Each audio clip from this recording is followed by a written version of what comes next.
All right, so in the last video, we left off with finding the unknown value of one of the legs of this right triangle. And we used the sine function to get it. And now we're going to go ahead and solve for the other leg of this right triangle. And we're going to reference the same 54 degrees. But in this case, now we're not going to use sine. Although, yeah, we're not going to use sine because sine is opposite over hypotenuse. And that's this side and this side, which I need this side to be involved. So sine is definitely not going to be one of them. Now we got an answer on this one that was a gross decimal that we had to round. So I don't want to use that one to solve for the missing side because I'll have some error in there. So I'm going to use the 17 again and this side because it's unknown. I need to find it. So with my 54, which trig function is going to be describing the adjacent side, because this side is adjacent to 54, and the hypotenuse side. The adjacent and the hypotenuse is cosine.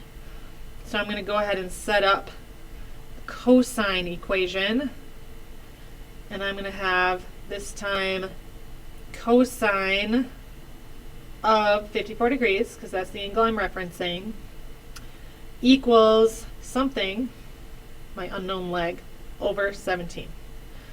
And then I'm going to go ahead and calculate the cosine of 54 degrees. So I'm going to clear what I have, make sure I'm in degrees, the cosine of 54 degrees, gross decimal, and then I'm going to keep that on my calculator so I don't get any rounding error, and I'm going to multiply by 17 so that I end up getting my unknown value, my leg value. So I'm going to take that and multiply it by 17. And I have rounded to the nearest tenth.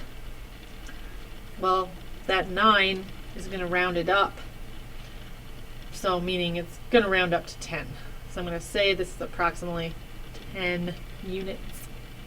So I'm going to go ahead and have you try got it problems number 2, part B, and C, and D. And keep in mind that in these ones you don't have to solve for every missing side, although you could. It just asks you to find the value of W to the nearest tenth. So go ahead and try it. I will pause my video, do it, and then play it back for you. Okay? Okay, I'm going to go ahead and explain part B because I ran into an issue and I want to explain what you do in this situation. So the 28, my reference angle, the 1 is the opposite side and W is the adjacent side. When I set up my equation to solve for the unknown side, here it is, tangent of 28 degrees equals opposite over adjacent, 1 over W. My issue that I run into is that I have my variable on the denominator. And so I don't like that. So to figure out how to solve this thing, I would go ahead and make a proportion and put that tangent of 28 over 1.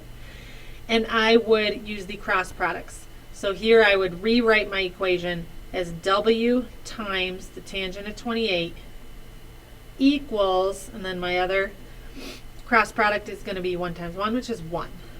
So to get what W would be, I would need to get rid of the multiplication by the tangent of 28, which is the gross decimal.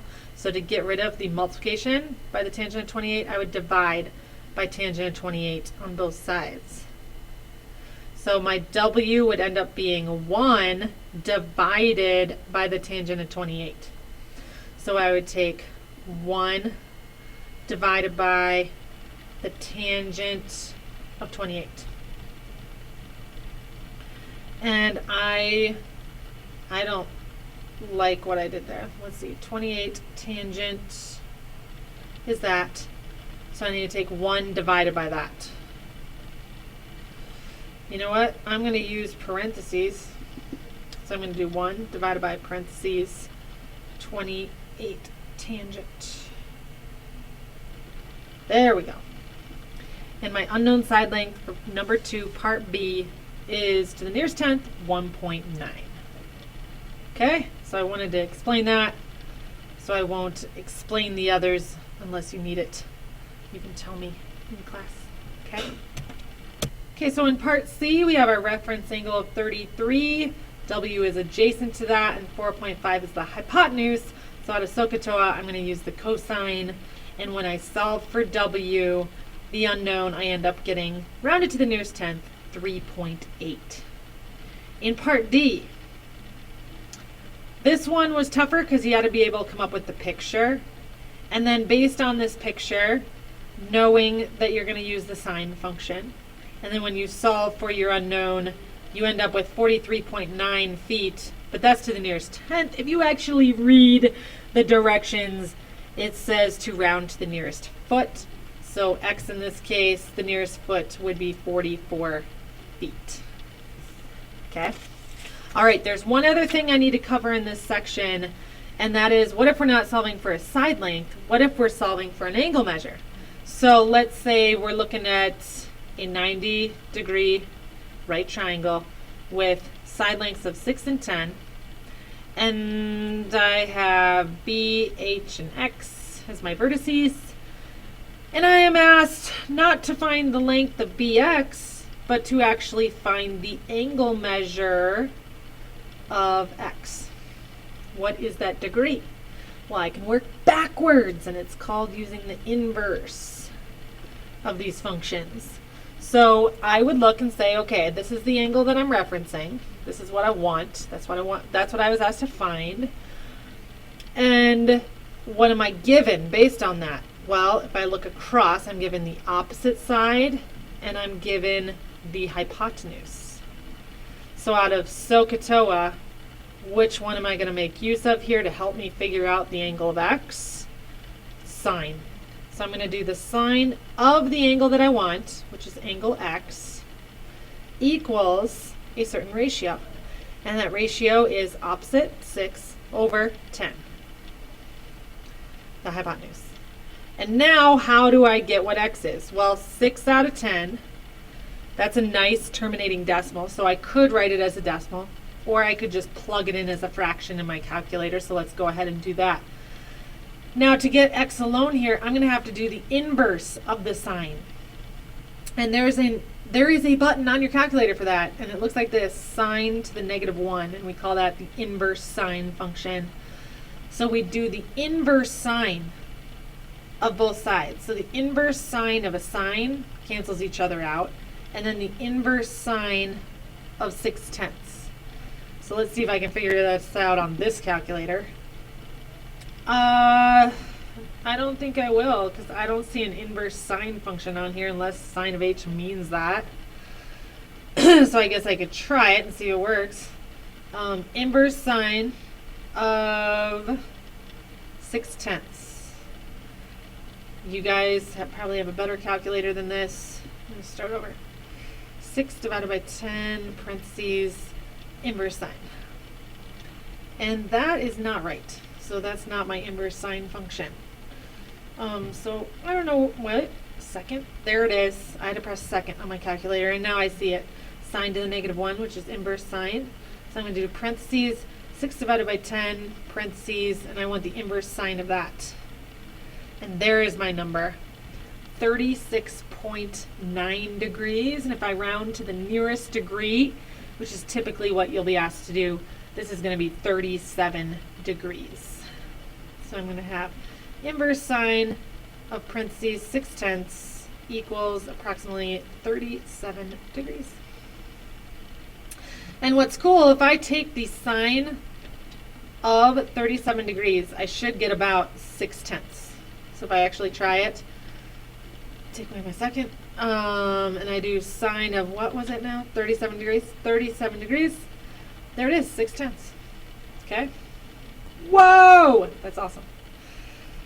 Okay, if you need another problem, I am not going to give one to you, so you're going to go ahead and, sorry, you're going to go ahead and just try it out. Got it, problem number 3. If you actually need another one to look at page 509, part B for problem 3, and you can read through to see what they did there. But got it, problem number 3, parts A and B. Try to figure out on your own right now, and that's where we will end it. today with trigonometry. Okay? I'm going to go ahead and start, so pause the video. In part A, I'm going to talk through this one. So I have PTY, I have 141. I can already see in my mathematical brain that I'm not given the hypotenuse. So right away my brain goes to tangent, because that's the only one without hypotenuse, love. And then it asks me what's the measure of angle Y. So if I go to angle Y, 100 compared to angle Y is the opposite, and 41 is the adjacent. So I'm going to make use of tangent, like I said, because there's no hypotenuse given. There is one, but it's not given. So the tangent of angle Y is equal to the ratio of the opposite over the adjacent, because it's TOA, opposite over adjacent. Cannot be switched around. And now, like I said, you could divide this out, but I'm just going to leave it as a fraction. I'm going to plug it in that way in my calculator. And then I need to do the inverse tangent of both sides. And this will cancel. And then the inverse tan of 100 over 41. And I'm going to go ahead and do that. Inverse tan 100 divided by 41. Inverse tangent. And I end up with 67.7, rounded to the nearest degree, 68 degrees, approximately. And then in part B, suppose you know the lengths of all three sides of a right triangle. So let's say the most famous one, 3, 4, 5, the Pythagorean triple. Suppose you know the lengths of the three sides of a right triangle. Does it matter which trigonometric ratio you use to find the measure of any of the three angles?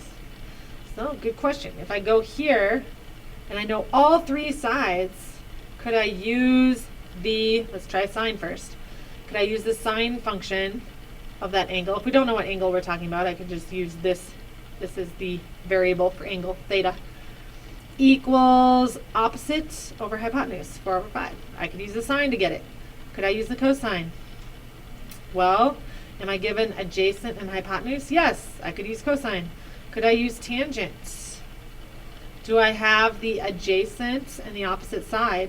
4 and 3. Opposite over adjacent? Yes. So I can use any trigonometric ratio. It does not matter. As long as you identify the right ones in the numerator and the denominator of your ratio, you're good to go, people. That's your little introduction to trigonometry. Welcome to the real world, people.